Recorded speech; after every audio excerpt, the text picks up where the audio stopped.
नमस्कार, मैं दिव्यांजलि गुप्ता। गलवान घाटी विवाद के बाद पहली बार दुश्मन को थर्राने के लिए फ्रांस से 5 लड़ाकू विमानों ने उड़ान भर दी। इन 5 लड़ाकू विमानों को 7 इंडियन एयरफोर्स के पायलट उड़ाकर अंबाला एयरबेस ला रहे। जानकारी के मुताबिक फ्रांस से भारत आते समय पांचों फाइटर प्लेन को 28 जुलाई को संयुक्त अरब अमीरात के अल-डाफरा एयरबेस पर उतारा जाएगा। अल-डाफरा एयरबेस की जिम्मेदारी फ्रांस एयरफोर्स के पास है। यहां पर राफेल विमानों की चेकिंग और फ्यूल भरा जाएगा। उसके बाद 5 राफेल विमान 29 जुलाई की सुबह भारत पहुंचेंगे।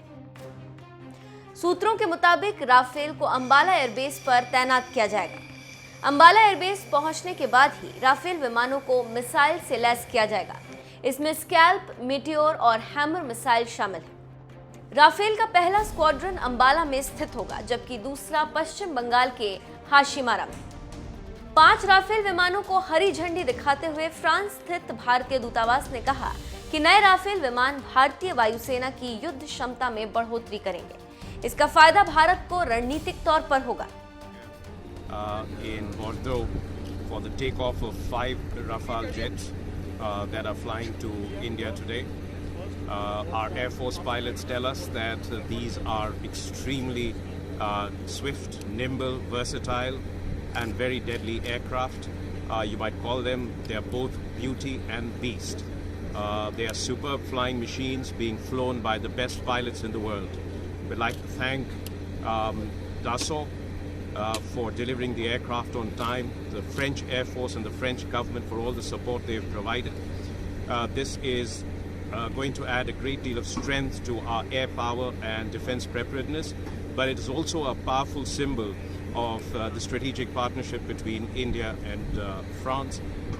So our pilots I've just spoken to them, they are very excited.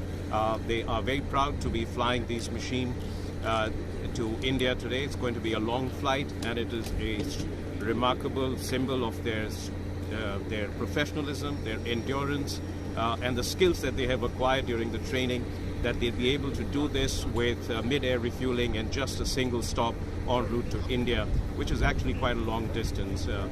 We have bid them safe landing in India, a smooth flight on the way, and a great service to the cause of India's defense and security. They play a very important role in that. So we look forward to seeing their induction in India in the next couple of days. Thank you. यहाँ पर एक बात आपको बताते चलें कि Bharat France के बीच हुए समझौते के मुताबिक भारतीय वायुसेना के पास कुल 36 राफेल आने, जो अगले 2 साल में मिलने की उम्मीद है। भारतीय वायुसेना के बेड़े में इस वक्त Sukhoi, Miraj, MiG-29, Jaguar, LCA और MiG-21 जैसे फाइटर जेट हैं। इनके अलावा ट्रांसपोर्ट, हेलीकॉप्टर ट्रेनर और एरोबिक टीम के जेट और हेलीकॉप्टर्स हैं। तो आप समझ सकते हैं कि भारत की ताकत कितनी बढ़ेगी।